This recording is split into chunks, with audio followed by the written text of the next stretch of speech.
পুখুৰীত গা ধুবলৈ গৈ দুই কিশোৰ সলিল সমাধি। হয়, পশ্চিম কাৰ্বি আংলঙৰ খেৰণীত সংঘটিত হৈছে এক শোকাবহ ঘটনা।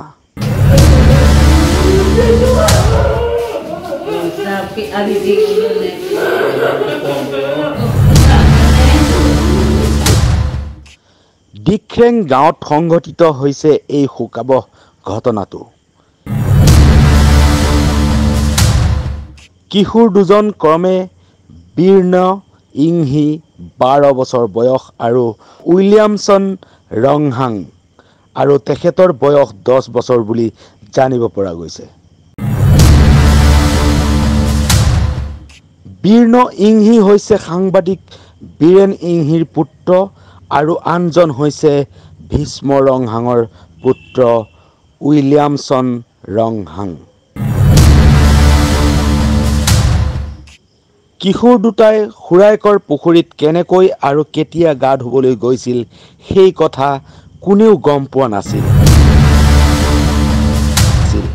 আৰু তাৰ পিছতেই সংঘটিত হৈছিল এই শোকাবহ ঘটনাটো।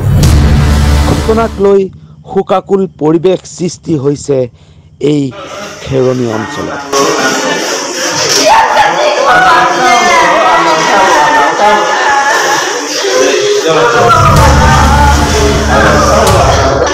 তাৰ পিছতেই অতি সোনকালে সেই কিশোৰ দুজনক ভৰ্তি কৰোৱা হৈছিল খেৰণী মডেল হস্পিটেলত আৰু তাৰ পিছতেই ডক্টৰে ঘোষণা কৰিছে যে এই শিশু দুটি ইতিমধ্যে মৃত্যুবৰণ কৰিছে।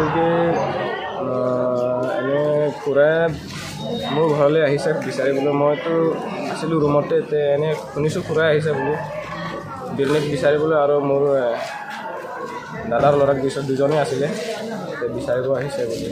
মইতো ঔষধ খাই ৰেষ্ট লৈ আছিলোঁ। অলপ পাছত মই কঠীয়া চাব গৈছিলোঁ। কঠীয়া চাব যাওঁতে খুৰাই চিঙৰ বাখৰ কৰিলে, তেতিয়া মই দৌৰ মাৰি গ'লোঁ। তেতিয়াই মই গম পাইছোঁ যে ইহঁতে ইয়াতে আছে। মই অকলে ভয় লাগিছিল, মইতো ঝাপ মাৰিছোঁ বাৰু। অকলে বহুত দ আছিল। মানে কিহত পুখুৰীত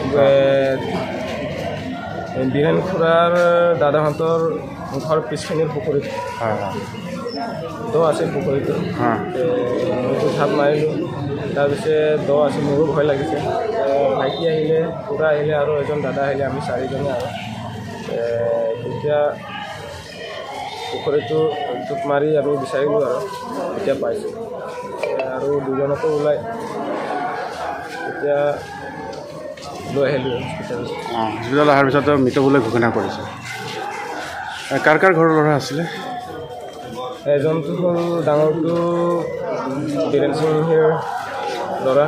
তাৰপিছত মোৰ দাদাৰ নামটো হ'ল বিস্মল, বৰদেউতাৰ ল'ৰা হয়, তাৰে ল'ৰা বিস্মল ৰংহাঙৰ ল'ৰা। কোনটো গাঁও? ডিক্ৰেং। ল'ৰাৰ নামকেইটা কি আছিলে? ল'ৰাৰ নাম বীৰ্ণ ইংহি, তাৰপিছত এজনৰ নাম হ'ল উইলিয়ামছন ৰংহাং। কোন ক্লাছত বয়স আৰু ক্লাছ পঢ়ি আছিলে তাহাঁতে? সিহঁতে ডিক্ৰেং ME স্কুলতে পঢ়ি আছিলে। ক্লাছ 2 এজনৰ ক্লাছ 3 হ'ব, এজনৰ ক্লাছ 4 নে ক্লাছ 5 হ'ব। এজনৰতো ক্লাছ 2 মই নাজানো। দুটা একে বয়সৰে? একে বয়সৰ মানে বীৰেন খুৰাৰ ল'ৰাটো অলপ ডাঙৰ, দাদাৰ ল'ৰাটো অলপ সৰু আছে।